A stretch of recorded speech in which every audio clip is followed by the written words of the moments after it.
Well, hey everybody, Jeff Salzman here, and so today is the 25th, the day after the day that will live in infamy, I think, and that would be yesterday, February 24th, when Vladimir Putin ordered the Russian invasion of Ukraine. And God, I mean, how horrible it is war, this thing that has cursed humanity since day one. And it's not like I have, any kind of a wrapped up thinking about this. This is all happening in real time, as it is, for everybody, But I thought what I'd try to do here today is, an integral practice. And that is to look at a situation from as many perspectives as you can. And that itself that's an end in itself. There's an expansion of consciousness that happens when you do that has to accommodate, different conflicting perspectives. And that's one of the ways we get bigger and we grow and we can contain more. And that's a good thing. So, so first I'd start with, I guess, where I am, which is just bombed. I mean, after 75 years of the peace after World War II, a modern country, essentially, in terms of a lot of the center of gravity of both of these countries is modern. Ukraine more so, and we'll unpack that a little bit. But if we're bringing a developmental understanding to this, one of the things we want to start with is just the sensitive self. This is the green meme. This is what Claire Graves said was necessary to make one worthy of being integral.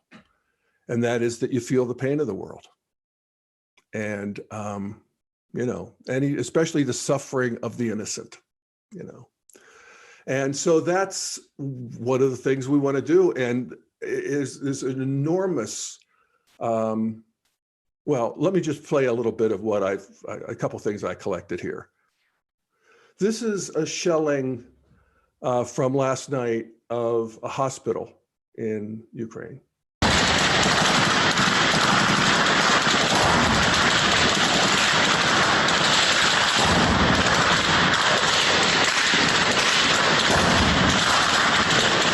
Just that sheer brutality of it.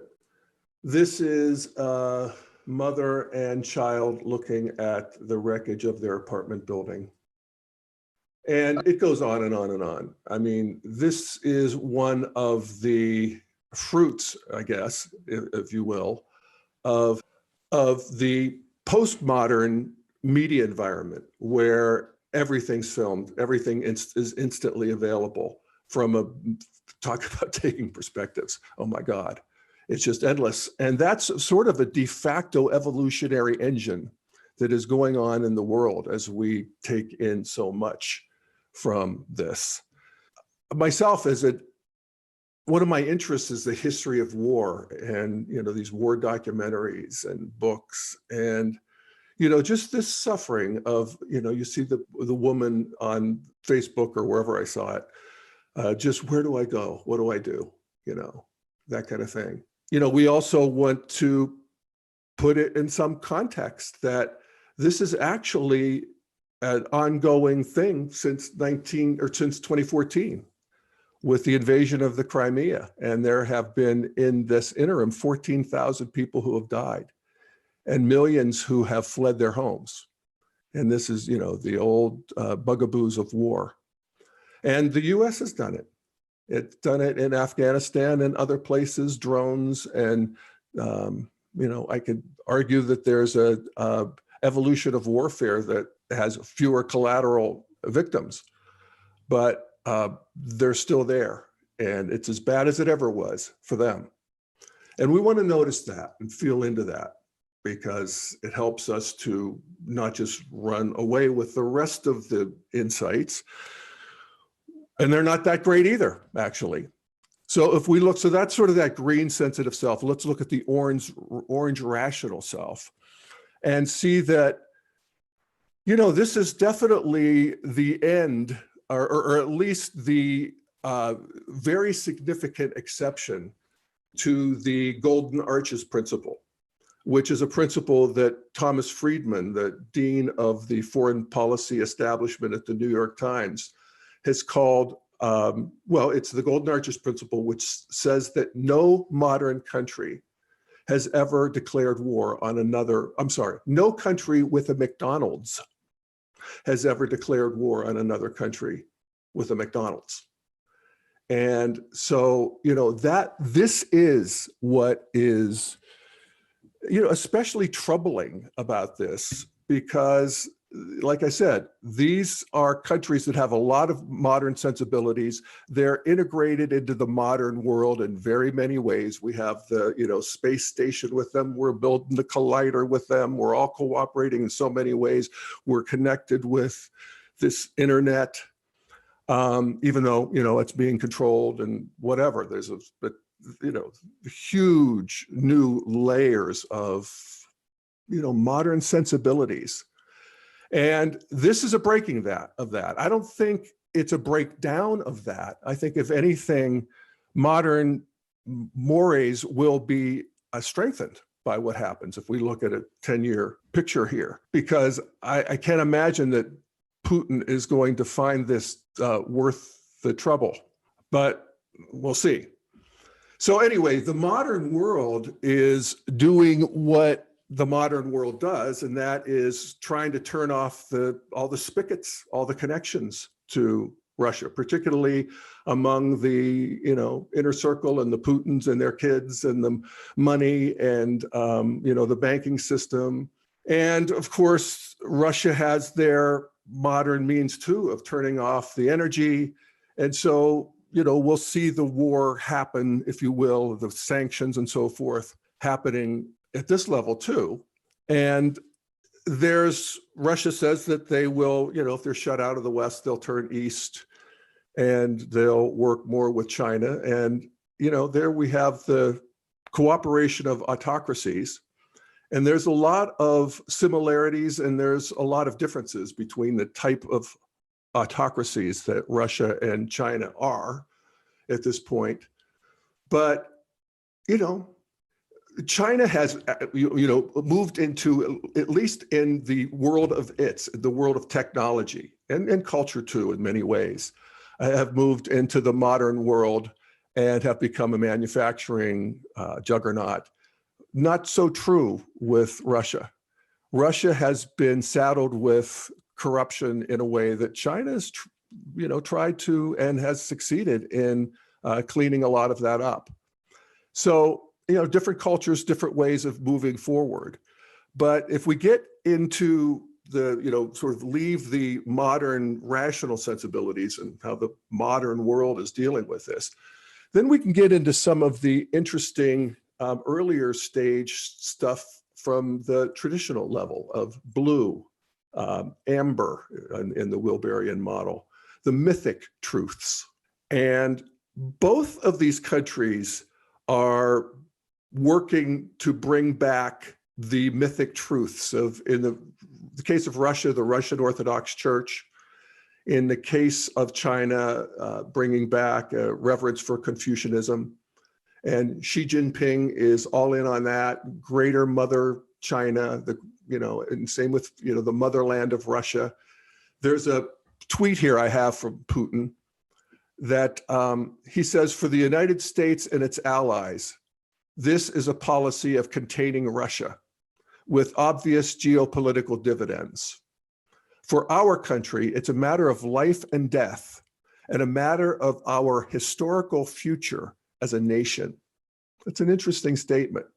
He's basically, what he's saying is for the US and the allies, this is policy, geopolitical dividends. This is the modern world. You know, you're moving pieces around and the energy and the sanctions and the money. For us, on the other hand, it's a matter of life and death for us Russians, and a matter of, I love this term, our historical future as a nation. And historical future, you know. And I love that actually, because it does have a poetic feeling of the movement of a people and the identity of a people. And that's something that modernity wants to analyze away. It doesn't know how to deal with it. It ought not know how to deal with it. It's rational. Rationality comes on. It wants to blot out the previous stuff. Every stage wants to blot out the previous stage. But you can't. And that's one of the things we're realizing, and that's one of the things we realize as integralists, is that this amber, this blue amber, this mythic truth about a country has to be online. And we have to, there has to be a patriotic faithfulness to it for people to be fully fleshed out. And of course, we don't want that mythic truth to be running the show, because then we end up with, you know, the most of human history, these triumphalist crusades. But we do want it, and you can't explain it away. And you know, it's very much, if you think about the American version of it, I mean, we deify Abraham Lincoln for keeping the Union together. You know, I often marvel at that. And I'm all in on Abraham Lincoln. And I mean, if talk about a proto-integral thinker, if you read some of his speeches, it's amazing. You know, 2% of the adult population died in the Civil War. You know, that would be the equivalent of, I think, many tens of millions of people in this country if we went to war at that level again. And of course we don't, because we are at a higher stage of development. And it gets more civilized as you go up. It just does. But again, you know, this idea of the Monroe Doctrine, where President Monroe stated out of nothing that anything that happens in the Western Hemisphere is our business. So this is just the nature of, you know, the red side, moving into that red side of culture where it's just power. I mean, we want to be safe. We don't want you up against our door. I mean, you can see from Putin's point of view that the Ukraine going more and more to Europe, especially when they have been part of Russia for centuries, you know, he's got a thing going about that. And apparently a lot of Russian people agree with it. The other thing I would want to point out is that one of the things that works for Putin and works in this blue amber mythic stage, this traditional stage of development, is the universal loathing for postmodern culture, for the progressive left, for Western culture. You know, in a way, it's hard to blame them, I have to say. I mean, I get it. I just want to share something so we can have a common frame for conversation here. Something that I swear to God, I did not go out to look for this. Last night, I put this Roku up in my kitchen and I wanted to play the surround sound. So I went to the surround sound part of the Apple library, and there was this song by Nicki Minaj called "Doing It to Him." And I played it because I wanted to hear how the sound was. And here's a piece from it. And so have a load of this. This is like 15 seconds, 15, 20 seconds. Couple formulas, little pretty lips on. If I had a dick, I would pull it out and piss on them. Put your number twos in the air. Yes, that's you heard it right. It's shitting on them. Oh yeah. Anyway, can anybody wonder why? You know, in the porn and, you know, all of the stuff that's floating down from the cloud in the sky that the postmodern world has built over these other countries is very frightening to them. They don't want it. You know, I can argue from an integral perspective that, you know, Nicki Minaj's song about pissing on them and that I could argue that it's actually cultural progress. I actually believe it is. You know, there's culture is deconstructive. Postmodern culture is transgressive. It accesses shadow material. It's an integration of red in a way that's artistic. It's like a horror movie. It's like, the heavy metal, and I do think that in the sacred world to come, people will be all kinds of rude, transgressive, juicy, sexy in a way that would be shocking to us. They'll look back at us as the uptight era, but it will be a world in which these bedrocks of civilization and respect and order are online, a more complex order to be sure.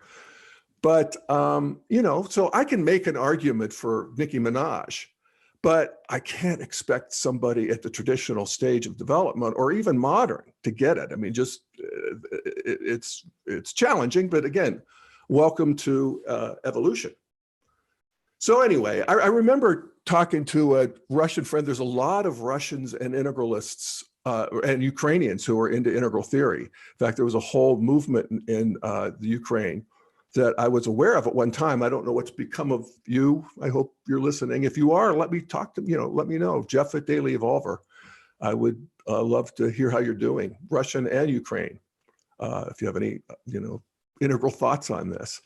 I do remember that at the conference that I went to where there were both Russians and Ukrainians, the sparks were under the surface. They flew occasionally, but for the most part, people handled it by saying, I'm here to talk about theory, not politics.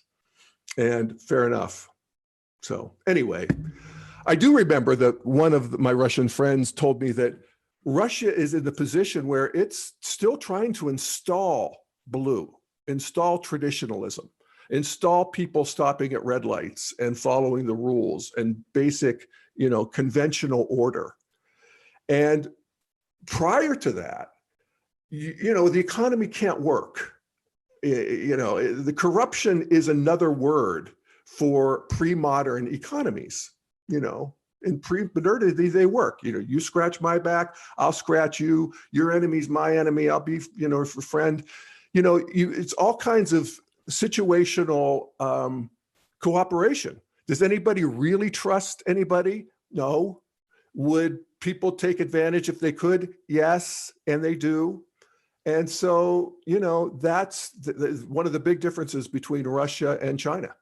And China has its own form of corruption, but they don't have quite the level that Putin does. And autocrats, there's this category of autocrats that fall into a trap where they have so exploited their country that they kind of got to stay in power, or they're going to face prosecution, backlash, God only knows what. More than one of them have ended up in a spider hole. I'm thinking Hussein and Gaddafi, or two right there, who ended up and came to bad ends. So there's this autocrat trap. And it's amazing how deluded an autocrat can get when they don't get feedback. It's amazing how deluded a human being will get if they don't have feedback. And autocrats don't, they don't get good feedback. There is a series on Netflix that I would highly recommend just for the sheer entertainment value, but it's also an important piece of Russian history. It's called The Last Czar. And it's, I don't know, it's multiple episodes for sure. And it's this new kind of documentary that I'm loving, where it's seriously fleshed out in terms of dramatic scenes and, screenwriting and costumes and the whole bit.